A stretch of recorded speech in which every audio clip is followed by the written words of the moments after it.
following breaking news right now. Sky Cal over a pursuit. Yeah, Desmond Shaw live overhead in Sky Cal. This car not only sparking, but on fire, Desmond. Oh, boy. Yeah, wow, this is crazy. And he is booking it right here as well. We're trying to catch up with this. Look at these sparks that we can see from several miles away now. We'll put up the map tracker on the eastbound 10 right now. And this suspect, well, the speedometer is going to take a little bit of time to catch up, but they might be. I'm wondering if they're down like on the brake caliper or the axle or something here. A maroon minivan. We're hearing a narcotics suspect. That's from the chatter we were hearing overhead from the authorities on this one. It was actually one of the Inland Empire ships, the San Bernardino County Sheriff's Deputy's helicopter that was overhead on this one. But, you know, kind of like that suspect yesterday that was going on and on with the flat tires. The writing was on the wall for that suspect, and it is for this one as well, but still continuing to try to go. But all those dramatic sparks there might finally be giving up here as we approach Cherry Avenue eastbound on the 10. Now getting over here. Look at this. Just refusing to stop. Now over onto the off-ramp here off of Valley Boulevard, and suspects out and running. They're with the suspect. Jeez, it happened so fast. And here they think that they're going to get away. It looks like a larger person. Whoa, they could almost get run over and tackled by the police right here off of Etiwanda and Valley. So just got here for the ending of this one. A narcotics suspect, extremely desperate. Fortunately, didn't hurt any innocent people. Tackled by police here, NFL-style tackle off of the 10 freeway near the 15 here, Rudabay and Susie. Oh, my goodness. That was quite an ending. Yeah, no kidding. I wonder if we can show that video again of this car sparking. I mean, really, it looked like it was on fire on the bottom, you know, shortly before it came to an end here on the freeway, just on the side of the freeway here, and before the officers tackled him there on the ground. You can see on the right side of your screen, this is what you were looking at just moments ago before this chase came to an end. You can see the units behind this car, and that car, as it's flying down the freeway, we're showing you from miles away. You can see it really on fire, Rudabay. Yeah, you can see the sparks there from far away before the chopper even got right over it, Des. This is a new one. Yep. Okay. It is on fire. Well. Yeah, so we were watching that, and the tackle, just unbelievable as well. Kidding. It was hard to see where the suspect was going to go. It all happened so fast, as Desmond was saying. Yeah. So, Desmond, are they blocking any roads here right now, the CHP? Well, let's look here, because this happened right off of the 10 at Etiwanda Boulevard. And this is, so it's right near the on-ramp, or it looks like it's the off-ramp where this happened.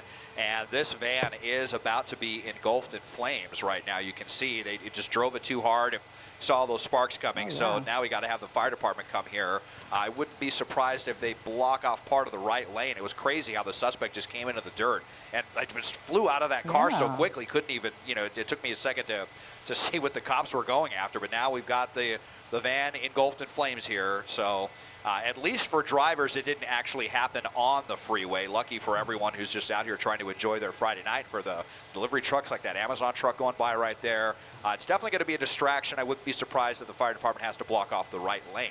One person in custody. Lucky that no one got injured in all of this. And the vehicle easily could have burst into flames while he was still driving, while those units were just so close behind it.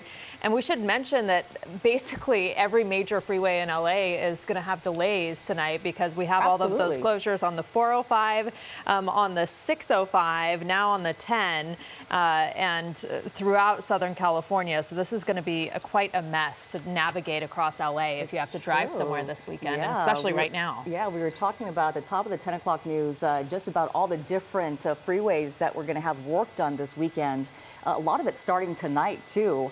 As you can see, this car now fully engulfed, and this was not the case moments ago when we saw actually sparking from the bottom chassis. And then all of a sudden, as this car was stopped and that driver just ran and the CHP officers tackled him, we saw this car actually catching on fire. It's incredible they actually got him when they did, because we didn't even see him come out of the car, but they were right on his tail, weren't they? Yeah, it almost looked like one of the units was going to hit him as he was running, and then those other officers on foot able to get him and tackle him. This was a minivan and a narcotics suspect who had been leading them on this chase. Yeah, it's true. And, you know, obviously, a narcotics suspect, there is a huge concern for public safety, obviously, because you never know what kind of state of mind that person might be in while they are driving that car. Obviously, that car can be a very dangerous weapon should they choose to use it that way if they are under the influence of something.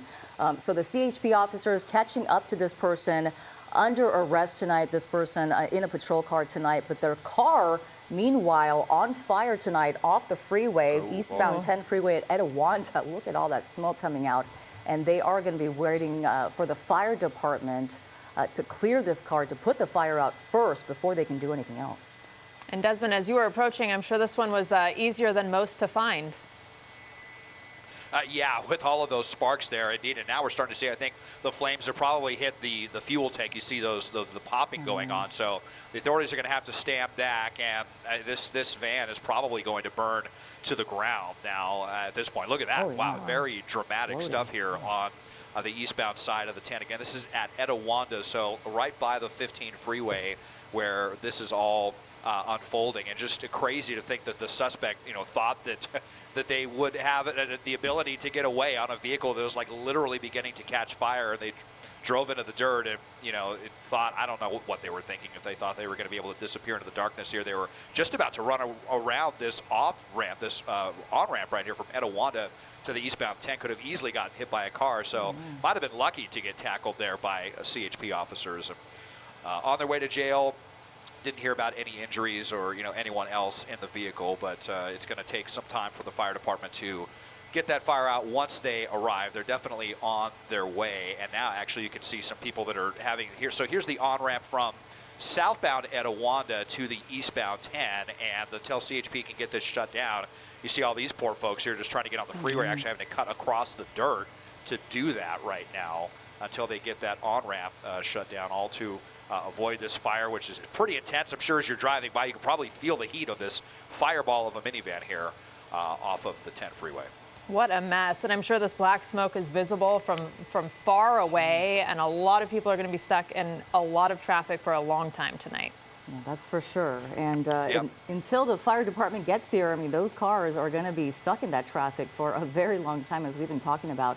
As you can see, very slow moving on the 10 tonight in both directions, as this end to this pursuit has kind of landed right there in the middle of the freeway, and with that car on fire. So this is a maroon minivan that was being chased by the CHP. This person wanted for drugs, narcotics. Again, we don't know if they were just running from that or perhaps for something else. We always run into that case where there could be other offenses that they could be running from the authorities. But this one coming to an end, we want to show you again. We're going to show you on the right side of your screen when we first came to this chase. It was actually flying down the 10 freeway and sparking underneath this car before it actually caught fire. The person actually running out of that car as it was still sparking on foot. And the CHP officers right behind him, Johnny on the spot right there, chasing him and tackling him there on the ground there on the freeway median, and putting him in cuffs and hauling him off. As I watch it burn here, I'm also wondering what might be in the car in terms of evidence. It's a narcotics suspect.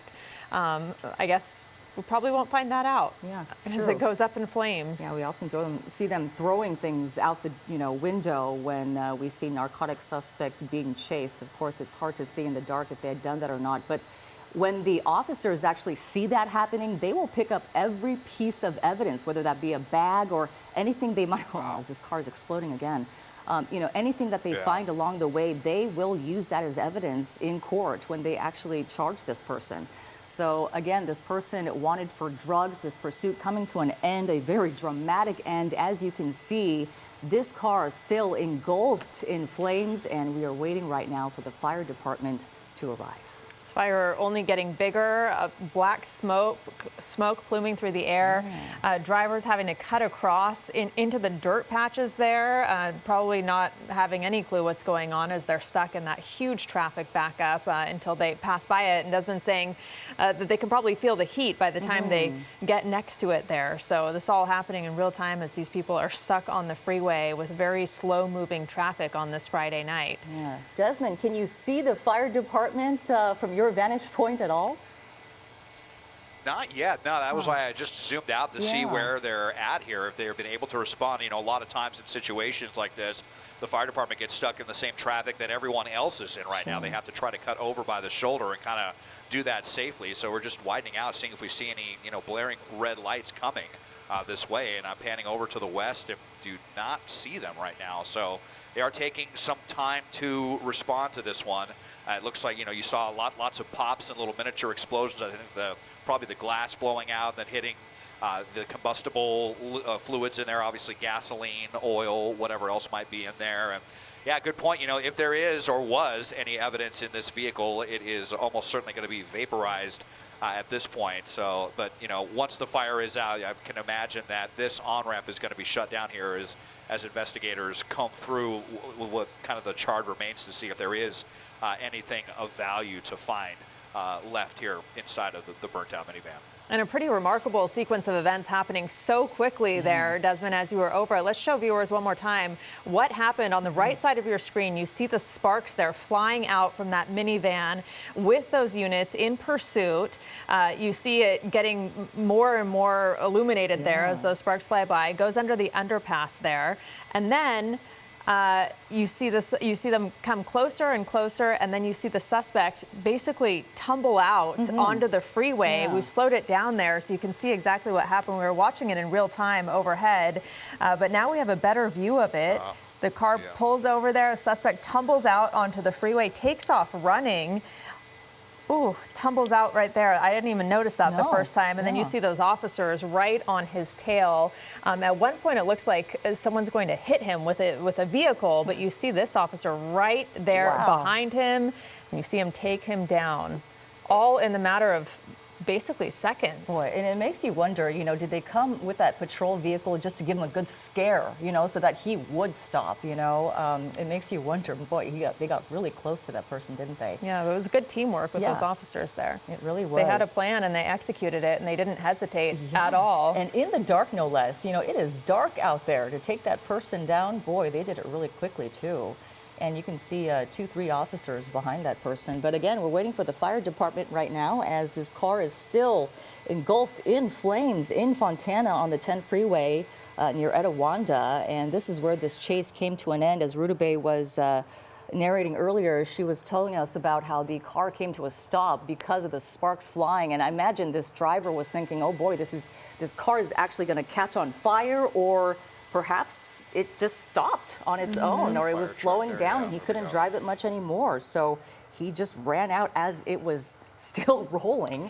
And as we pan out a little bit there, you see how close it was to, and oh, there's the fire department. They're on scene now. But he went under an overpass. It was pretty close by, and you can imagine what the damage that could have done if this had happened and the car had burst into flames right underneath that overpass, and the people traveling, you know, on top of that. It could have been a lot more dangerous and caused a lot more harm than what happened here. So actually, people got really lucky, everyone in that area, the officers, the driver even. So we've been waiting to see these rescue units come on scene. The firefighters have arrived. You see the hose there running out to extinguish the flames, which is sending a huge black plume of smoke into the air. Yeah, and on the right side of the screen, this is when this car was really going, and you can see the flames and the explosions coming from the gas tank there inside this car, and it was really going there for a minute. The fire department just arriving on scene to put this fire out. But boy, this person taking CHP on quite a ride tonight, and boy, when those sparks were flying on the freeway, I was going, oh boy, this car is going to catch on fire. And certainly, I mean, this is what we're watching tonight. And as you mentioned, Rudabeh, boy, that person got out just in the nick of time. I mean, they ran out, you know, to evade officers, obviously, but to get out when that person did, as you mentioned, you know, had that person stayed inside the car, I mean, even a minute longer, you know. Literally a minute longer. Literally. It could have been a much different situation for this person, but it looks like... And dangerous for the officers, too. You see how close they are behind this car. If it had burst into flames, you know, just a minute before, could have been a very different story. That's true. Let's go upstairs to Desmond Shaw, live in Sky Cow. Desmond, the firefighters are there now and putting this fire out. Yeah, they are, and they are right up on it as well. I mean, it's a good thing they have their face shields on here because there was still kind of popping and little explosions there as they're right up on this vehicle right now. It's got to be, pretty intense to deal with, So, but they are, getting a handle on this. All of the foam that's mixed in with the water, very effective in getting this out. And frankly, so much of the van is already burned. Most of the fuel, so to speak, is kind of burned through itself. So, getting it out here, and the authorities will have a charred husk of a beige or a maroon minivan to try to go through and see if there's, anything interesting that might go along with their case. This began, we believe that it actually had to do with West Covina PD.